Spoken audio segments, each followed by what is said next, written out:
Hello and welcome to the Building PA podcast. I am co-host John O'Brien from the Keystone Contractors Association, coming to you from central Pennsylvania in the lovely town of Dillsburg, PA. Joined as always by fellow co-host Chris Martin. Chris, how we doing today? Doing great, John. Doing just great. Thank you for that introduction. And hi, everyone. This is Chris Martin. I am president of Atlas Marketing, and we tell stories for companies that build things. And I think we've got a really, really strong story, but broad in the sense that it's going to cover a lot of different area, right? Right, John? It is. I mean, we're talking about some really great big things here. So with us today is the president of the Marcellus Shale Coalition, Dave Callahan. Yay! Yeah. Thanks for joining us, Dave. Well, thank you for the opportunity. It's great to be with you both today. Yeah, welcome, Dave. And, I know, Dave, before we kind of started this, we just had a couple, just going back and forth. And when I mentioned the broad range, knowing that the Marcellus Shale Coalition reaches more than just Pennsylvania, can you give us our listeners a little bit of background on the coalition and really what your role is? Certainly. The coalition's been around since 2008 at the near the very beginning of what we call the shale revolution. We represent the entire value chain, so to speak, of the natural gas industry in Pennsylvania, ranging from producers, pipeline companies, companies that process, fractionate natural gas, meaning they extract natural gas, very, very valuable natural gas liquids from the natural gas, and of course those downstream from there as well. And finally, in addition to that whole value chain, we represent the whole myriad of companies and interests that supply goods and professional services to the industry. So anything from environmental consultants, drilling companies, even some of the construction trade unions have thought it wise and just to join the organization, and we're quite proud of that. Nice. Well, I got to tell you, when our podcast producer Tracy said we're talking about Marcellus Shale Coalition today, I thought, this is awesome. This is really cool. I mean, this takes me back to my Pittsburgh days. I used to work at the Master Builders Association, and we had a nice partnership, as you guys were forming and during your infancy days. Absolutely. And then fast forward to today, I'm now in central PA and been here the past 6 years, and there's a coalition to support, I think we call it SNET, Stop New Energy Taxes. And it's a lot of fracking and Marcellus Shale associated companies, which I'm sure a lot of your members are involved. So I'm absolutely on that coalition here throughout the state and meeting with a lot of legislators. So it's, like I said, I'm excited for this show, and I'm going to ask a question and shut up and let the star talk here. But I just couldn't stop the excitement, Chris. Tell me to shut up next time. No, keep going, man. I like that. Yeah. I like that. Yeah, Not many people may not know about the SNET, so that's good. I didn't know about it. So nice. Perfect. That's good. Cool. That's good. SNET's still around and kicking. We're doing good here. Yeah. But Dave, if you could you maybe touch on some of the current issues facing the gas and oil industry? Certainly. We're not lacking for issues in the industry. There's any number on the public policy front, but first and foremost, we're looking for regulatory certainty, regulatory predictability. And I would imagine, as we've seen, I mean, I don't know when the podcast will be released. We just saw this week a statement from the new governor, Governor Shapiro, talking about providing more regulatory certainty for businesses. And that's something that we desperately need. We need to know just what it takes to get a permit processed and approved. What are the X's and O's that we need to place precisely on that permit application, as well as we need to have a clear indication of how long it'll take to secure a permit. That regulatory certainty is unfortunately missing right now in the Commonwealth, and it's unfortunately it unfortunately exists in other states to our detriment, so that companies who are looking to locate whether it's an energy company looking to expand operations or a manufacturer or other organization, they have that regulatory certainty in other states, primarily those states around us, our competitor states. We're lacking it here. We need to know what it takes to satisfy permit requirements. We need to know how long it takes. And quite frankly, there's a lot of disparity even among regions in Pennsylvania for how different offices handle various permits. You know, for example, in southwestern PA, for a very, very important but basic permit, an earth moving permit, it could take upwards of a couple hundred days to secure a permit. In years past, it would take well over a year sometimes, but you don't know. But, you know, according to the regs, it should be taking anywhere from 14 to 60 days. In other parts of the state, it can be done quicker than that, but still much longer than that 14 to 16 days. We're not asking, and I'm sorry if I'm sucking up all the air here, we're not asking for relaxation. We're not saying don't regulate us. We're proud of the fact that we're operating under the most stringent regulations in the oil and gas industry in the whole country. We're not asking for relaxation of that. We just want some predictability. Yeah. I can't imagine if you're sitting there anywhere from 14 days to a year to simply get a permit to move earth. I mean, how can you plan a project around that? And I think that's a legitimate question.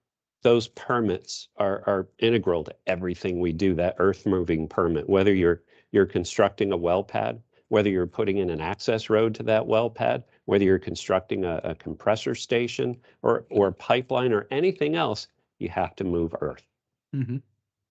Yeah. It's kind of hard to actually plan if it's going to take that long. Yeah, and you know, past attempts, and this isn't, you know, a current administration issue. It's just something that we've dealt with for some time. But you know, past attempts have said, you know, past administrations have said, well, if we don't give you the permit on time, you can get your money back. Well, the permit application fee versus the money lost in constructing a well pad and operating a well pad or putting a pipeline in, I mean, it's pennies on the dollar. I mean. Yep. The whole host of activities that have to take place to either develop or transport natural gas, it's like a very, very intricate dance, or even a symphony, if you want to call it that, where, you know, instruments have to come in at certain times and do certain things.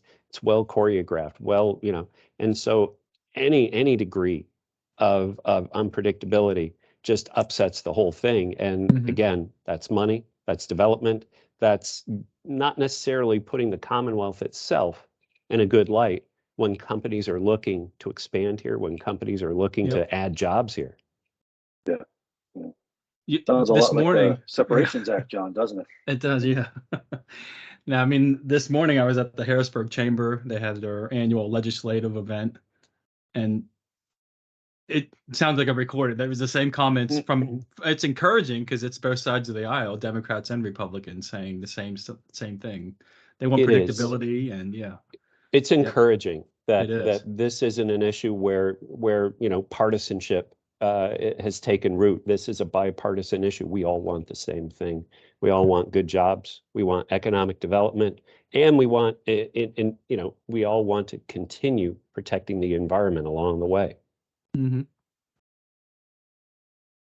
Dave, what I know, you know, some of the things that are always come to mind when people think about oil and gas is fracking, and we know it's not a bad word. We know it's not a negative thing. But can you address some of the myths that are involved with fracking?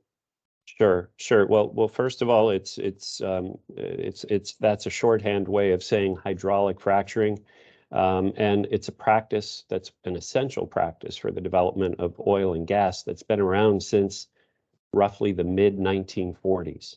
It's a safe policy, safe procedure, something that's been done for a long time and perfected. Oh, by the way, you know, I previously mentioned that, you know, we operate under the most stringent rules and regulations in the whole country. Every operation that's conducted at that well pad and downstream is heavily regulated.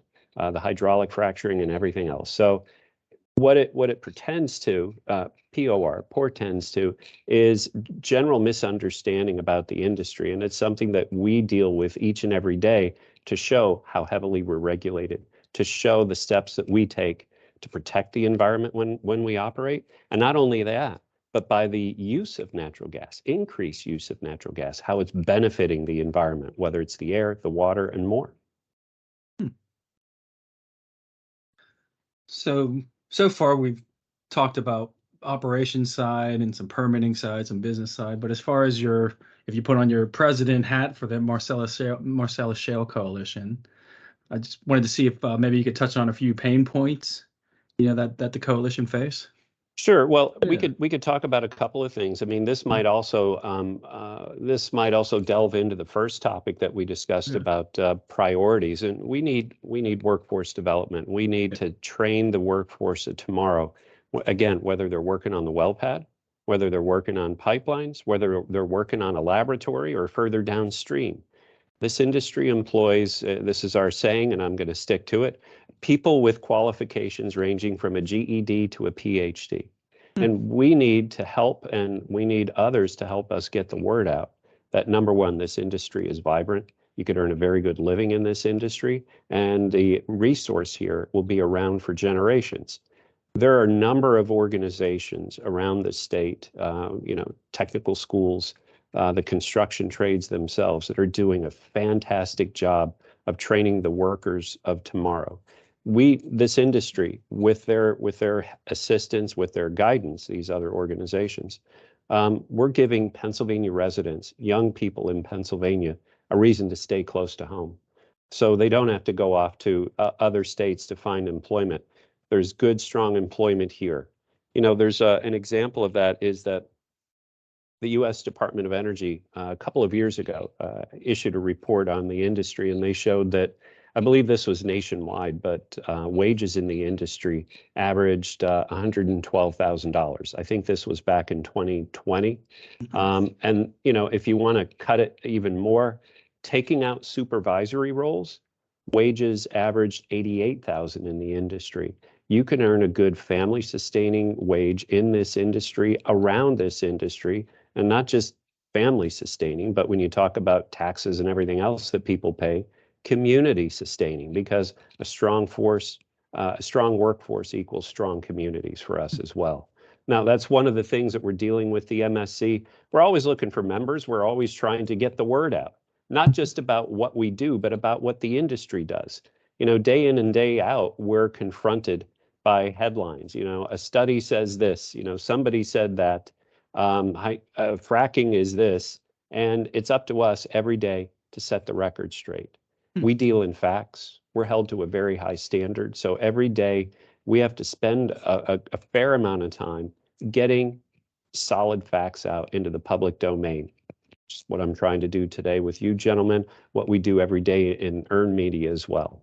We share in facts. We always can back up whatever we say with resources. As a PR guy at heart, I love that. Earned media, you don't hear that too often, so I'm getting excited now. Well, you know what it's like, though. A headline comes out, it says this 9,000-page study claims, gas stoves, and react to it, please. Like, okay, all right. And that was a perfect example of where they didn't have the facts, and they were absolutely shoddy studies that, quite frankly, a high schooler couldn't get credit for in high school for the way that they did their stuff. But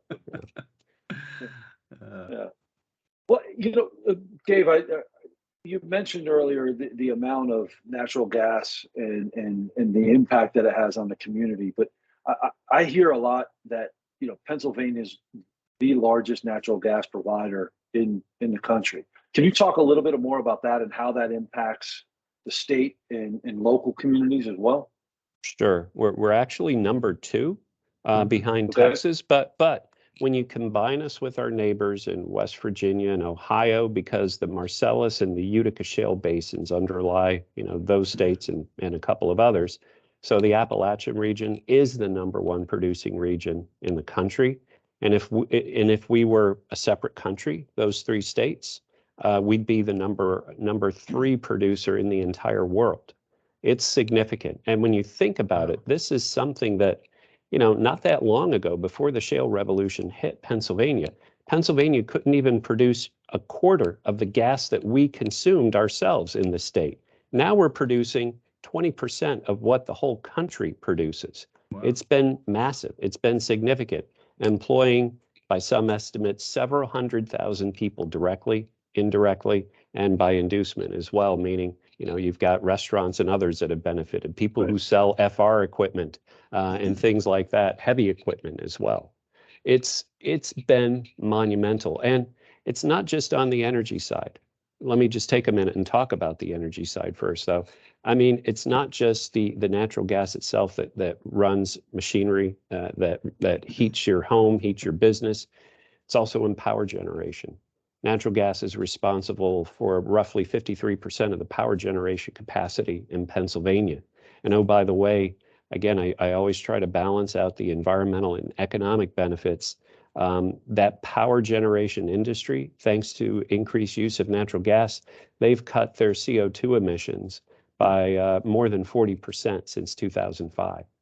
So there's a lot of benefits being realized here. There's also the benefit of, a lot of the stuff you have around you. That is that along with the natural gas in certain parts of the formation in Western PA, Eastern Ohio, Northern West Virginia, there's other hydrocarbons with that natural gas, related hydrocarbons known as natural gas liquids, propane, ethane, butane, isobutane, pentanes. Those things, I'm not a chemist, those things are used as the chemical building blocks for everything we have in our lives, whether it's the plastic on the computer, your cell phone, clothing that you wear, products that are in your home from junction boxes and things like that. Everywhere. We're making the building blocks for that in PA as well. Excellent. Great. Well, in my role at the KCA, I often find myself meeting a lot with legislators, and the next time they bring this industry up, I might have to steal your line and say, well, this industry employs people that range from a GED to a PhD. I didn't corner the market on that line, but it's I like yours. that. You can use it. I like You it. can I use like it. it. And if you ever want, I'm happy to walk in those offices with you. I mean, it's a strong statement to see different interests aligned together on energy. Again, energy is and should be a bipartisan issue.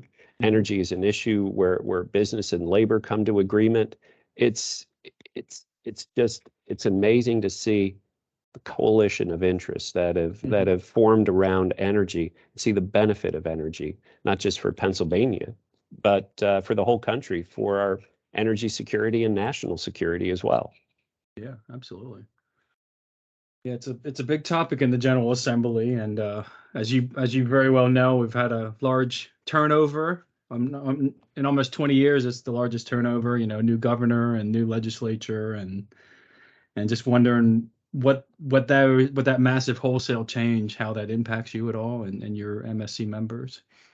Well, certainly, it's a challenge, in meeting with these people, trying to meet with as many as possible before they start making decisions. Hopefully we've met with a number of them when they were on the campaign trail as well. But it's also an opportunity.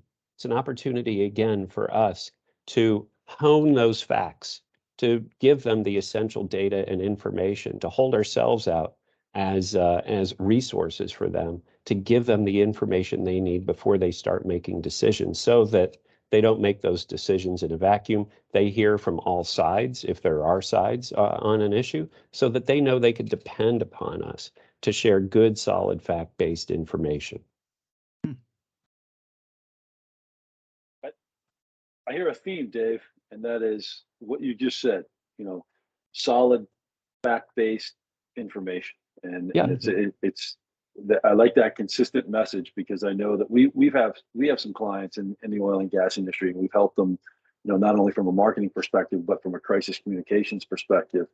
And realizing that the facts are so important, especially as it relates to the science behind it and what comes with it. So with that said, can you talk a little bit about like the infrastructure development and where that's going for the industry as a whole? You've talked about community and those type of things. So can you talk a little bit more about that? Yeah, well, first of all, there was decent build out of infrastructure when this industry first emerged here in Pennsylvania in the Appalachian region. However, right now, I wouldn't say we're maxed out, but there's a desperate need for more infrastructure. We need more pipelines. We need more compressor stations. We need the infrastructure to grow the industry because we've got these tremendous resources. We could be supplying more to our allies in Europe. We could be supplying more, heck, to other parts of the country who are suffering under incredibly high energy prices like New England. You know, we're only a couple hundred miles away. But yet there are forces that have kept pipelines from being built, additional pipelines from being built up to New England. You know, it's not made up. Again, I deal in facts. A couple of years ago, New England was importing gas, with gas from Russia, tankers filled with Russian gas. New England is importing internationally sourced gas where they're paying higher prices because of Europe's demand for liquid natural gas is driving up prices, international prices. New England is paying those higher prices because they're on the international market for that. When we've got supplies right here, we've got supplies right here. We just need the will, and we just need, again, the regulatory clarity. We need the predictability. We need the government saying that we'll give you a clear path to get the permits you need to run pipelines where you need to run them. We also need export facilities. You know, we do have access to some export facilities here in PA, whether it's down in Maryland or shipping all the way down to the Gulf Coast. But heck, wouldn't it be great if we had a port, something around Philadelphia, where we could export natural gas from the Appalachian Basin directly over to our friends in Europe, help them out, help them provide for their energy security and national security. Well said. It's a bright future. Yeah, it's a good road to get on. Yeah. The opportunities are there, but the challenges are limitless as well. We just have to be clear-eyed and focused on, energy affordability, energy reliability, energy security, as well as the environmental sustainability of that energy resource. And we can't look at one and not all the others. We have to look at them all in balance. Yeah.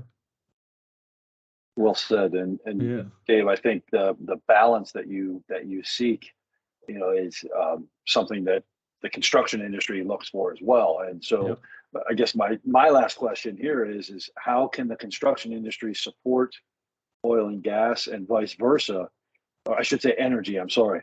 How can our two industries work together to make sure that that balance is achieved? Sure. I mean, when it comes to any proposals to clarify the regulatory process here in Pennsylvania, happy to share what we say about it with you folks, with you and your members. You share with us what you say about it. Be great it would be tremendous if we were saying exactly the same thing, but at the very least, we could say complementary things about what's needed and how exactly we're going to go about making it happen. Again, when I talked about all the new legislators coming into the General Assembly and the challenges of sharing with them information, open ourselves up for you folks, for the construction industry, to look at whatever resources we have on energy facts and figures, on the workforce, on the environmental benefits, on the economic benefits. We're an open book on that. Use whatever information we have. You and your members can go to our website, marcelluscoalition.org. They could link up with me on LinkedIn. I do a pretty good job of sharing stuff probably weekly, sometimes a couple of times a week, on information that we're getting out there. Let's join forces. Let's make it happen. Let's provide those good paying jobs and provide for the economic advancement of the Commonwealth. I'm tired of seeing big projects going to other states. Let's bring some of those home. I'm ready. Let's do this. Yeah. Dave, I think I will take you up on the offer when I meet with legislators, and if this topic ever comes up, I'll definitely take you up on the offer and get you included. And I'm sure, along with regulatory discussions and legislative discussions, I'm sure we could partner on workforce development efforts as well too. So this is a big issue that impacts both of us, and the start of something great, a great partnership. I look forward to it. Yeah, absolutely. Yeah. Well, Dave, thank you for joining us today. I know it's it's been a busy day for you, as you were telling us earlier, but I think this is definitely something that we can build upon and look forward to having more conversations, not only on the podcast, but without the recording, really. Yeah. Absolutely right. I look forward to it, and I can't thank you enough for the opportunity to speak with you both today. Thank you, Dave.